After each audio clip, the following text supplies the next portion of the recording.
सगळ्यांना बोलवते, या इकडे लोक आहेत, या या.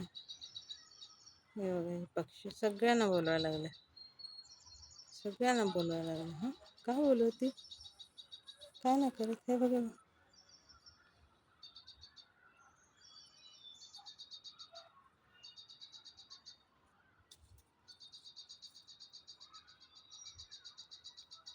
ओ माय गॉड, माझ्या मांजरानं बघितलं याला. आता हिला वाचवायला पाहिजे, त्या पिल्लांना खायले.